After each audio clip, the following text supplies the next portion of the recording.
आखिरकार धरती पर आकर क्रैश हो गई 2000 केजी की सैटेलाइट। जानेंगे यूरोप का दादा आखिर कैसे इसका अंत हुआ।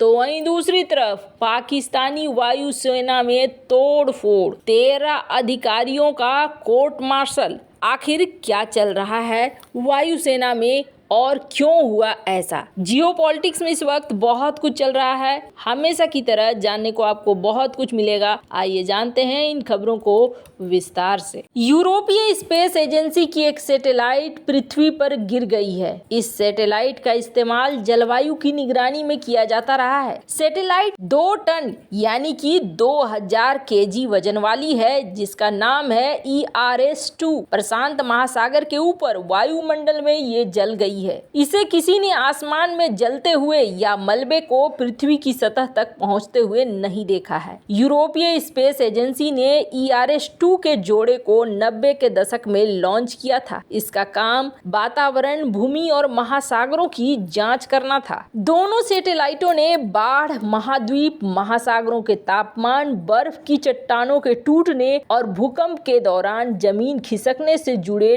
डेटा वैज्ञानिकों को दिए। ERS-2 ने विशेष तौर पर पृथ्वी की सुरक्षा करने वाली ओजोन परत का आकलन किया। ये पहले से तय था कि सैटेलाइट अनियंत्रित होकर धरती पर गिरेगी। किसी सटीक जगह गिराने के लिए रडार ने इसके गिरने पर नजर रखी थी।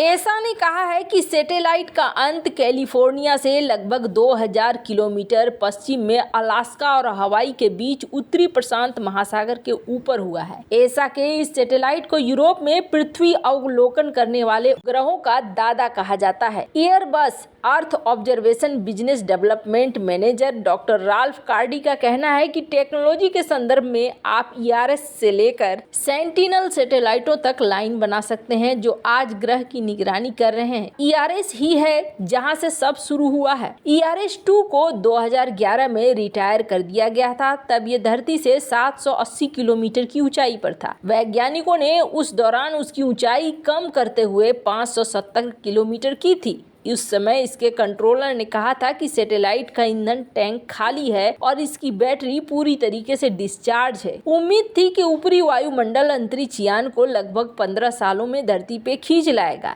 इसके क्रैश होने की भविष्यवाणी बुधवार को सच साबित हुई। खैर, जहां एक तरफ ये सब कुछ हो रहा है, तो वहीं दूसरी तरफ पाकिस्तानी एयरफोर्स पर हो गई है बहुत बड़ी कार्रवाई।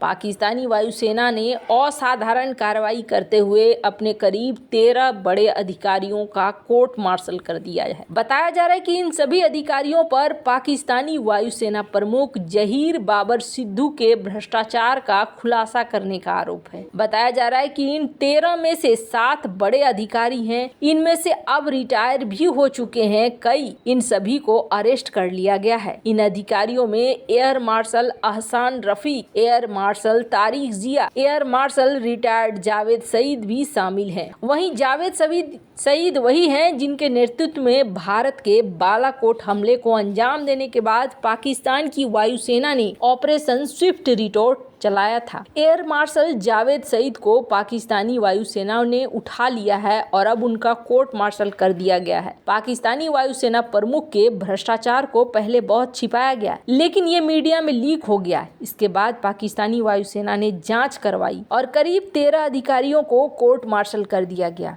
विशेषज्ञों के अनुसार ये सभी ईमानदार अधिकारी हैं और उन्हें प्रताड़ित करने के लिए पकड़ा जा रहा है। इसके अलावा उन अधिकारियों को भी पकड़ा गया है जो वायुसेना प्रमुख के ठीक बाद आते हैं। पाकिस्तानी वायुसेना प्रमुख अपना कार्यकाल बढ़वाना चाहते हैं और माना जा रहा है कि वो अपने विरोधियों को निपटा रहे हैं। पाकिस्तानी सेना प्रमुख के बारे में खुलासा हुआ था कि उन्होंने हथियारों की खरीद में काफी धांधली की और पैसा बनाया। इस खुलासे के बाद पाकिस्तानी वायुसेना प्रमुख बुरी तरीके से फंस गए। उन पर भ्रष्टाचार के पैसों से महंगी गाड़ियां लेने और घर लेने का आरोप है। पाकिस्तानी एयर चीफ पर आरोप है कि उन्होंने अपने काबिल अधिकारियों को बिना काम की पोस्ट पर तैनात किया है ताकि वे उनके खिलाफ आवाज न उठा सके। पाकिस्तानी सेना के कई अधिकारियों ने मिलकर वायुसेना प्रमुख जहीर बाबर सिद्धू के खिलाफ एक श्वेत पत्र जारी किया। इन अधिकारियों ने बताया कि वायुसेना प्रमुख जहीर बाबर सिद्धू ने बहुत कम घंटे फाइटर विमान उड़ाया है उनको एयर चीफ बनाया गया, ये गलत है। इसी बीच पाकिस्तानी पत्रकार वजाहत एस खान ने इस कोर्ट मार्शल के मामले का खुलासा किया है। पाकिस्तानी वायुसेना ने माना है कि इन अधिकारियों को अरेस्ट किया गया है। वहीं आरोप यह है कि पाकिस्तानी वायुसेना प्रमुख का नवाज शरीफ के साथ रिश्ता है। इस खुलासे के बाद अब पाकिस्तानी वायुसेना में हड़कंप मचा हुआ है। बताया जा रहा है कि इन सभी अधिकारियों के बारे में एक पत्रकार ने ISI को जानकारी दी थी और अब उनकी गिरफ्तारी हो रही है। खैर, पाकिस्तान में तो वैसे ही माहौल बहुत गड़बड़ है,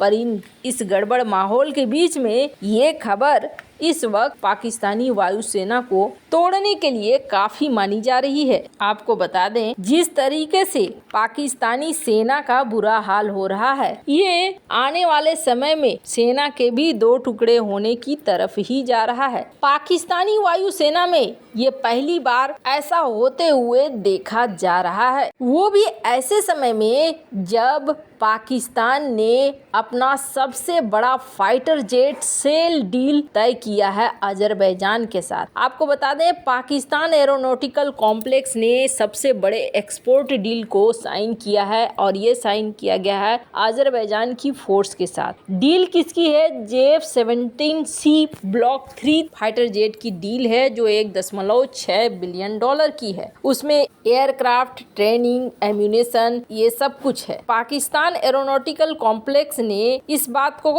की पुष्टि की है कि वो तुर्की और चाइना के साथ भी बातचीत कर रहे हैं और भी कई देश, म्यांमार, नाइजीरिया, कतर, सऊदी अरब, UAE, इन सब के साथ बातचीत चल रही है ताकि ऐसे देशों को भी अपने फाइटर जेट को बेच सके। खैर, जहां एक तरफ ये सारी चीजें हो रही हैं, वहीं दूसरी तरफ पाकिस्तान के आम चुनाव में वैसे ही टेंशन बढ़ती जा रही है। यहाँ अभी तक असली प्रधानमंत्री तय नहीं हो पाया है कि कौन बनेंगे प्रधानमंत्री और कौन यहाँ पर संभालेंगे सारी चीजों को। खुद इनके ही लोग ये कह रहे हैं कि जिस तरीके से चल रहा है, वैसे में पाकिस्तानी सेना प्रमुख ने एक महत्वपूर्ण रणनीति पर काम किया। असीम मुनीर ने बहुत चालाकी से अंग्रेजों की तरफ फूट डालो और राज करो की चाल चल दी। उन्होंने इस चुनाव में केवल एक पार्टी को फेवर देने के बजाय कई चुगलखोर पैदा कर दिए। अब प्रत्येक ऐसे नेता सेना प्रमुख के लिए जासूस का काम करेंगे और उनके लिए काम करेंगे जो उनकी ही सुनेगा। अब पाकिस्तानी मामलों के विशेषज्ञ हैं माइकल कुगलमैन। उनका कहना है कि यहाँ पर आने वाले समय में जनता में विद्रोह भड़कने का खतरा और भी ज़्यादा पैदा हो गया है और जिस तरीके से पाकिस्तानी सेना के अंदर भी तोड़फोड़ मच रहा है, ये चीज़ें साफ कर रही है कि आने वाले समय में पाकिस्तानी सेना का कंडीशन बहुत ही ज़्यादा खराब रहने वाला है। वैसे आपको क्या लगता है इन सब मामले में? आपकी क्या राय है? कमेंट कर जरूर बताएं। जल्द मिलते हैं अगले वीडियो में नई खबर के साथ।